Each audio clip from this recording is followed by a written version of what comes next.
তিনি ব্রাজিলের স্বপ্নের নাম, মাঠে জাদু ছড়ান, কিন্তু এবার ছড়ালেন বিতর্ক। সান্তোস ফিরে এসেই কি পুরনো নেইমারের রূপ নিচ্ছেন?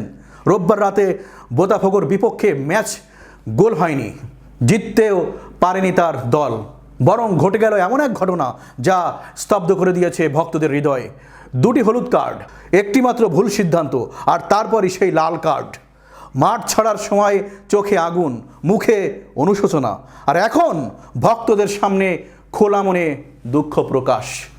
নেইমার কি হারিয়ে ফেলেছেন নিজের নিয়ন্ত্রণ, নাকি এ এক ফিরে আসার ছক, এক বিস্ফোরক প্রত্যাবর্তনের গল্প? আজকে আমরা জানব পুরো ঘটনাটার আদ্যোপান্ত, নেইমারের প্রতিক্রিয়া, আর বিশ্লেষণ করব এই লাল কার্ডের পেছনের আসল রহস্য কী। শৈশবে ডিয়েগো ম্যারাডোনার সঙ্গে দেখা হয়েছে নেইমারের। ক্যারিয়ারে আর্জেন্টাইন কিংবদন্তির প্রভাবের কথাও বলেছেন ব্রাজিলিয়ান তারকা। তবে ম্যারাডোনার মতো হ্যান্ড অফ গড এর জন্ম দেওয়া বুমেরং হয়েছে নেইমারের জন্য। দেখতে হয়েছে লাল কার্ড, মাঠের বাইরেও চলছে সমালোচনা। নেইমার অবশ্য এজন্য ক্ষমা চাওয়ার পাশাপাশি হাত দিয়ে গোল করার ব্যাখ্যাও দিয়েছেন।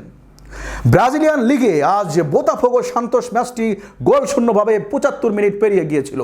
এমন সময় সান্তোসের একটি আক্রমণ বোতাফোগো গোলকিপার রুখে দিলেও বলটি নিয়ন্ত্রণ নিতে পারেননি। বক্সের ভিতর ছুটে আসা নেইমার ফিরতি বলের নিয়ন্ত্রণ নিতে চাওয়ার সময় বোতাফোগোর এক ডিফেন্ডার পা উঁচিয়ে বল ক্লিয়ার করার চেষ্টা করেন, কিন্তু তার আগেই ডান হাত দিয়ে বল জালে পাঠান নেইমার। তাকে দ্বিতীয় হলুদ কার্ড দেখিয়ে মাঠের বাইরে বের করে দেন রেফারি। প্রায় ১.৫ মাস পর খেলায় ফিরে নেইমার লাল কার্ড দেখে আগেভাগে মাঠ ছাড়ার ১০ মিনিট পর জয়সূচক গোলটি পান বোতাফোগো। ১-০ গোলের হারে লিগে ২০ দলের মধ্যে ১৮তম স্থানে নেমে গেল সান্তোস। সামাজিক যোগাযোগ মাধ্যমে ইনস্টাগ্রামের স্টোরিতে করা পোস্টে হাত দিয়ে গোল করার কারণ ব্যাখ্যা করেছেন নেইমার।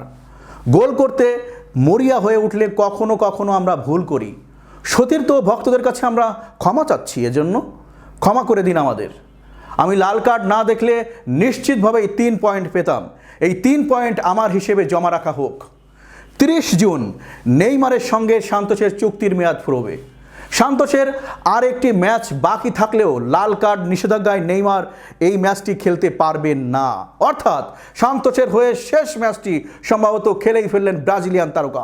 তবে চুক্তি নবায়ন করলে অন্য কথা, যদিও সান্তোসের সঙ্গে নেইমার চুক্তি নবায়ন করবেন কিনা তা এখনও নিশ্চিত নয়। নেইমার ক্ষমা চেয়েছেন ঠিকই, কিন্তু প্রশ্ন থেকে যাচ্ছে, এটা কি তার পরিণতির ইঙ্গিত, নাকি এক নতুন শুরু?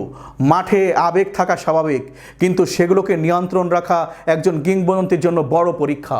ভক্তরা এখনও তাকে ভালোবাসে, তার প্রতিভায় বিশ্বাস রাখে, কিন্তু এখন সময় নেইমারের সামনে নিজেকে আবার প্রমাণ করার, শুধু পায়ের জাদুতে নয়, চরিত্রেও। আপনি কি ভাবছেন নেইমার কি পারবেন ঘুরে দাঁড়াতে? কমেন্টে জানান আপনার মতামত। আর এমনই স্পোর্টস ড্রামা আপডেট পেতে সাবস্ক্রাইব করতে ভুলবেন না আমাদের। এখানেই শেষ নয়, গল্পটা কিন্তু এখনও বাকি আছে।